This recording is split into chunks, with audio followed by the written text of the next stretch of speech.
अपनी केबल में जोड़िए ना।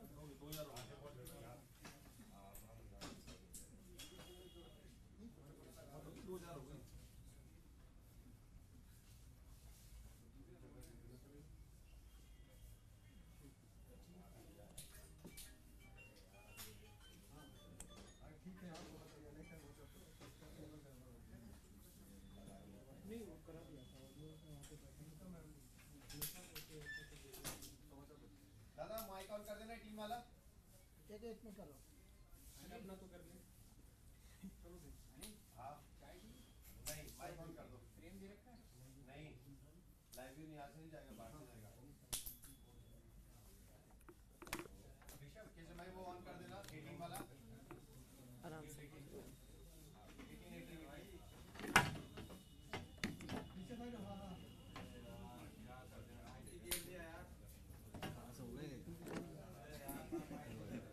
देखो कभी बोला ये बीच वाला। Thank you.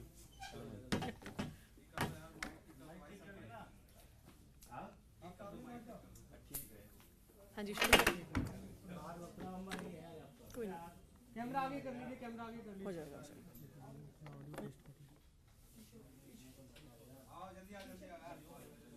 हाँ जी शुरू करें।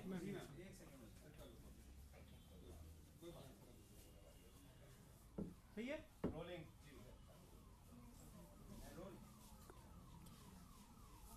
ठीक है।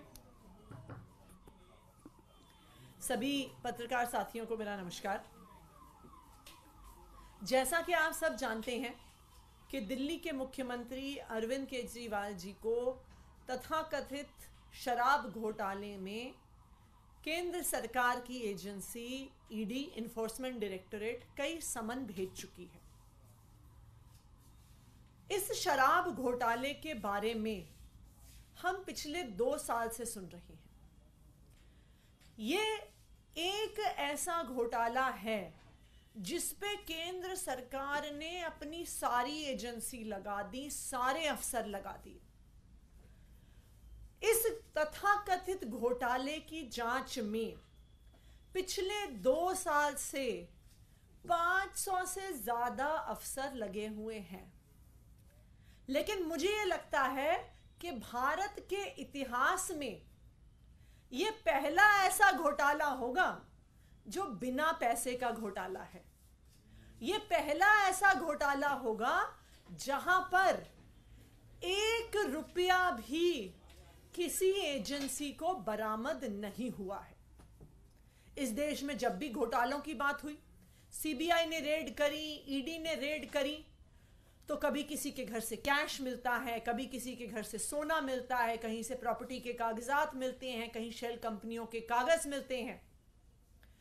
लेकिन पिछले 2 साल में आम आदमी पार्टी के कई नेताओं के घरों में रेड हो गई, ऑफिस में रेड हो गई, लॉकरों पर रेड हो गई, गांव पर रेड हो गई, लेकिन कहीं पर भी 1 रुपया बरामद नहीं हुआ। 2 साल के बाद भी ईडी और सीबीआई 1 रुपए के भ्रष्टाचार का सबूत देश के सामने नहीं रख पाई हैं, कोर्ट के सामने नहीं रख पाई हैं। 2 साल के बाद भी अभी तक ये एजेंसियां ट्रायल तक नहीं शुरू कर पाई हैं। क्यों? क्योंकि ये पूरा केस सिर्फ और सिर्फ एक राजनीतिक षड्यंत्र है। और अब हम देख रहे हैं कि इस षड्यंत्र के तहत यह कोशिश की जा रही है कि अरविंद केजरीवाल जी को लोकसभा के चुनाव से पहले गिरफ्तार कर लिया जाए।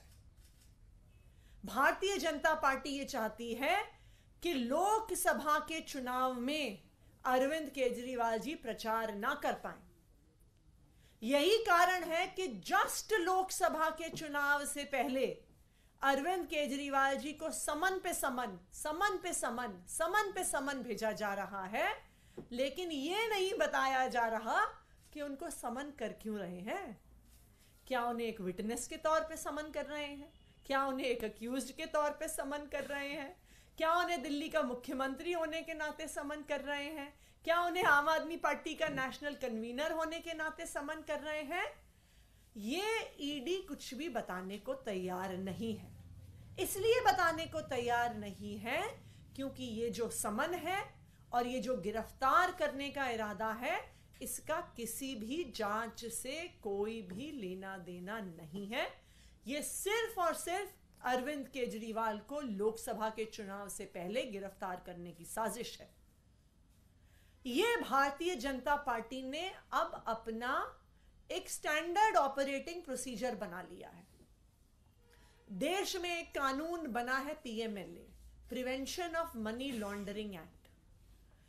ये कानून बना इसलिए था कि मनी लॉन्ड्रिंग के माध्यम से टेररिस्ट्स को, नारकोटिक्स ट्रेडर्स को पैसा ना दिया जा सके। ये देश का इकलौता ऐसा कानून है जिसमें बेल मिलना लगभग असंभव है, क्योंकि कानून के प्रावधान ही ऐसे हैं। तो भारतीय जनता पार्टी ने क्या किया? इस कानून में जिसमें बेल मिलना लगभग असंभव है, अपने सारे विपक्षी दलों पर इस कानून में केस कर दिए। क्यों? क्योंकि अब आप पीएमएलए के तहत इन्फोर्समेंट डायरेक्टरेट से अपने सारे विपक्षी दलों के नेताओं पे रेड कर सकते हो, समन कर सकते हो। एक बारी गिरफ्तार कर लिया तो फिर वो जेल में ही रहेंगे, फिर उनको बेल मिलेगी ही नहीं। आज जो पीएमएलए का प्रयोग हो रहा है, आज जो ईडी का प्रयोग हो रहा है, वो सिर्फ और सिर्फ राजनीतिक षड्यंत्र के तौर पर हो रहा है। जो पार्टियां भारतीय जनता पार्टी का विरोध कर रही हैं, उनको तोड़ने के लिए हो रहा है। जो नेता भारतीय जनता पार्टी ज्वाइन कर लेते हैं, उनके केस खत्म हो जाते हैं। ऐसा क्या है कि शुभेंदु अधिकारी पे इतने सीबीआई ईडी के केस हुए, लेकिन जैसे ही वो भारतीय जनता पार्टी में आए टीएमसी छोड़कर, सारे केस खत्म हो गए।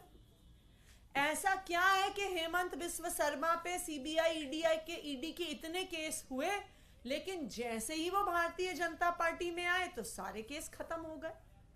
अभी कुछ ही दिन पहले हमने उदाहरण देखा कि एनसीपी को छोड़कर छगन भुजबल और अजीत पवार भारतीय जनता पार्टी में शामिल हुए, और उसके कुछ ही दिन में ईडी ने कोर्ट के सामने कहा कि हमारे पास तो छगन भुजबल जी के खिलाफ कोई सबूत ही नहीं है, हम तो सालों से ऐसे ही केस चला रहे थे।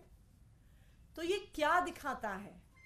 ये दिखाता है कि आज PMLA, prevention of money laundering act, और ईडी, इन्फोर्समेंट डायरेक्टोरेट को सिर्फ और सिर्फ विपक्ष के नेताओं पर हमला करने के लिए, विपक्ष के नेताओं को डराने और धमकाने के लिए, और विपक्ष की पार्टियों को तोड़ने के लिए किया जा रहा है। पर मैं भारतीय जनता पार्टी को यह बता दूं कि आम आदमी पार्टी के नेता, आम आदमी पार्टी के कार्यकर्ता और आम आदमी पार्टी के राष्ट्रीय संयोजक और दिल्ली के मुख्यमंत्री अरविंद केजरीवाल जी आपकी इन धमकियों से डरने वाले नहीं हैं। हम भारतीय जनता पार्टी के खिलाफ इस देश को बचाने के लिए, संविधान को बचाने के लिए लड़ते रहेंगे। आप जितने भी नेताओं को समन भेज लीजिए, आप जितने रेड कर लीजिए, आप कितने भी नेताओं को गिरफ्तार कर लीजिए। Thank you.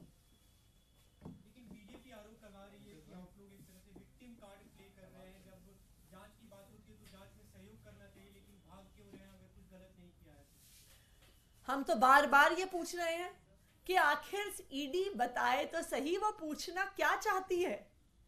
ऐसा कौन सा सवाल है जो उन्हें अरविंद केजरीवाल जी से पूछना है जो वो क्वेश्चनर में नहीं दे सकते हैं? ऐसा क्या सवाल है उनके पास जो ईडी में बुलाकर ही उनको पूछना है? यह सिर्फ एक राजनीतिक साजिश है। अरविंद केजरीवाल जी को लोकसभा के चुनाव से पहले गिरफ्तार करने की साजिश है। अगर ईडी को कोई सवाल पूछना है तो वो भेजे अरविंद केजरीवाल जी के पास, वो उसका जवाब देंगे, जरूर देंगे। Thank you.